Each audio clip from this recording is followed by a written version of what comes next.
For many nations across sub-Saharan Africa, the legacy of European colonialism remains a fact of existence.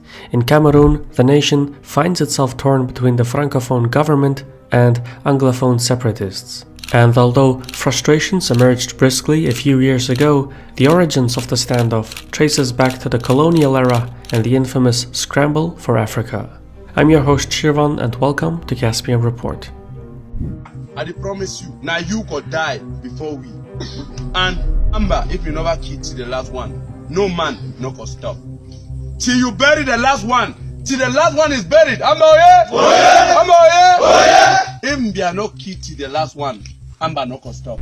In September 2017, a band of English-speaking militias, known as the Ambazonia Defense Forces, declared their independence from the French-speaking federal government. The rebels claimed that the Anglophones in Cameroon are politically and economically marginalized due to the federal government's infringement on their autonomous rights. They also claimed that the English-speaking Southern Cameroon's region was illegally annexed in the 1960s. Now, the term Southern Cameroons is somewhat confusing because it comes from the British designation for the southern frontier of their former Nigerian colony. Thus, even though it's called Southern Cameroons, the area in question is actually located in the west of Cameroon by the border of Nigeria. Moreover, Southern Cameroons is officially split into the northwest and southwest regions, and in late 2016 it was the site of demonstrations by Anglophone lawyers, teachers and students who took to the streets to express their grievances. Meanwhile, the French-speaking government responded with a typical crackdown, which, not surprisingly, backfired and fueled an even stronger sense of identity politics. The only way to understand this peculiar standoff is to examine Cameroon's colonial past.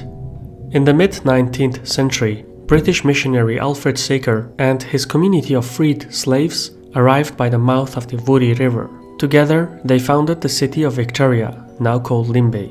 For the next 30 years, English was taken up as the common language in the coastal area and gradually spread along the border of the British Nigerian colony into Central Africa. This development was apart from the other territories of Cameroon, which were not yet colonized at the time. Still, the influx of English laid the bedrock of the Ambazonian identity. In 1884, as the European powers formalized the scramble for Africa during the Berlin Conference, Imperial Germany laid a claim for Cameroon. As such, an agreement was reached between the Germans and the indigenous tribes, resulting in the German Protectorate of Cameroon.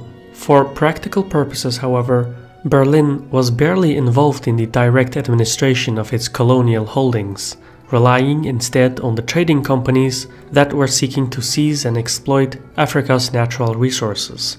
For the Germans, Cameroon was a means to an end, with the goal being to dislodge the other European rivals in the region. Yet Germany's designs were promptly shattered by its defeat in World War I, resulting in the unconditional loss of German colonial holdings in Africa. With the dissolution of the German Empire, also came the effective dissolution of the Cameroon colony. The armed nations must be prepared to make their contribution in disarmament. The disarmed nation wants justice and peace. And a German pure and simple would be the most heart-breaking confession of failure. The League of Nations appointed Great Britain and France as trustees of Germany's colonial territory. Yet, in pursuit of their own interests, the leadership in London and Paris split the entirety of Cameroon among themselves and governed over the area as they saw fit.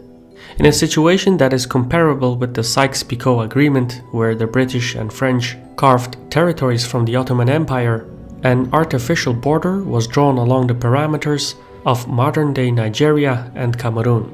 The French-controlled territories, which accounted for most of the land, were renamed East Cameroon. Meanwhile, the long stretch of land by the Nigerian border, where the English language was predominant, came under British control and was renamed West Cameroon. In addition, as if things were not confusing enough, British-controlled Cameroon was further split in southern and northern Cameroons.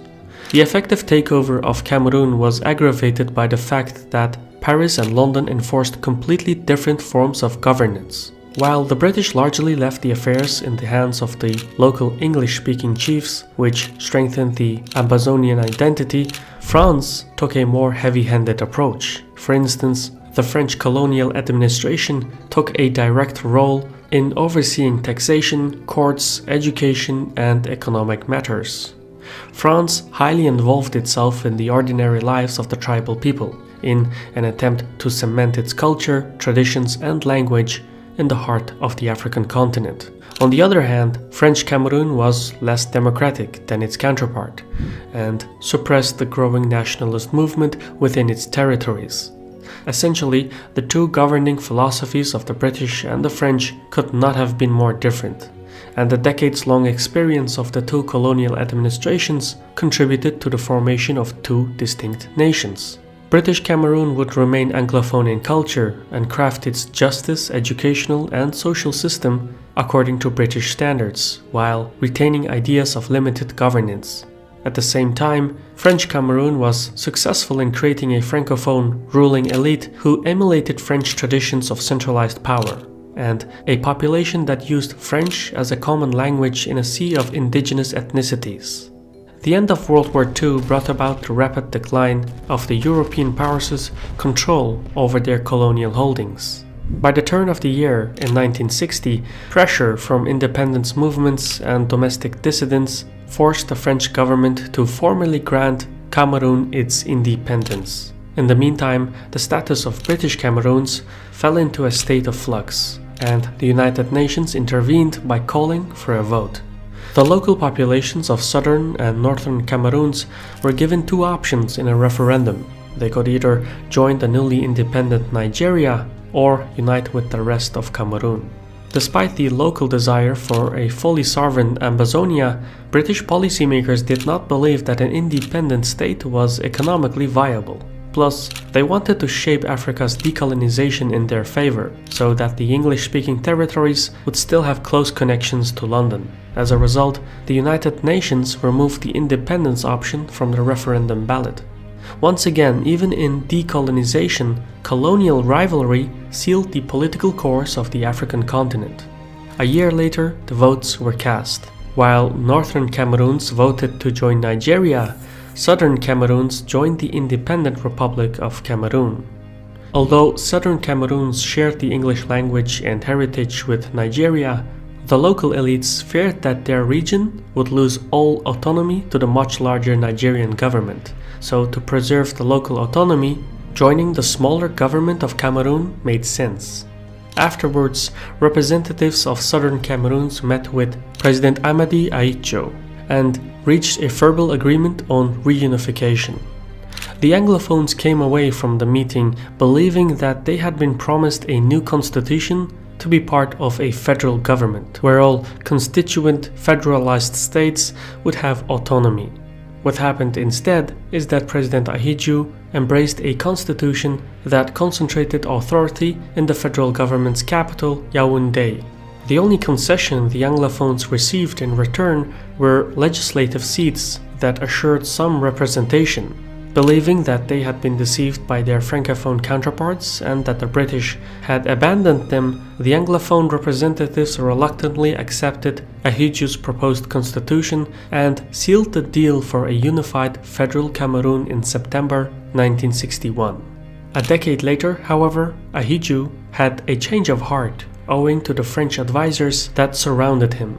In pursuit of absolute authority, his government amended the constitution and replaced the federal state with a unitary state, thereby further centralizing power in the francophone capital, Yaoundé.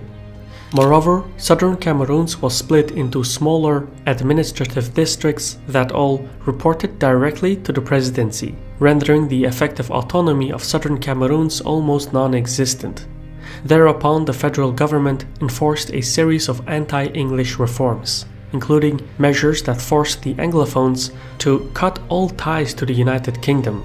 as well as symbolic revisions such as driving on the right side of the road and the introduction of the Central African franc currency, which reduced the purchasing power of the English-speaking community. The policy of Yaoundé was designed to forcefully assimilate the Anglophones, but also to keep them divided internally.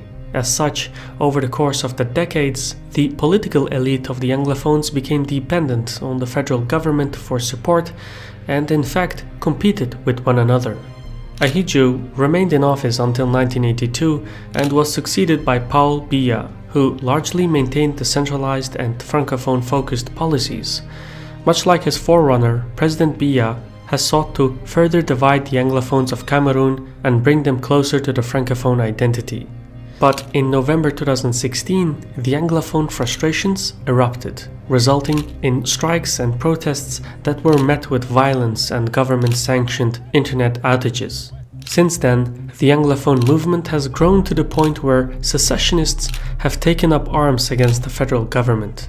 Convoy of the governor of the southwest region in the troubled Anglophone part of Cameroon came under attack on Tuesday. The administrator was on the way to visit the Kumba General Hospital, which was attacked at center place on Monday. Between the regional capital Buea and Kumba, the economic capital, the convoy was protests had led to many deaths and hundreds of arrests.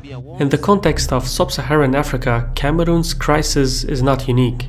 Many states in the periphery have seen civil conflicts about the character of their nations.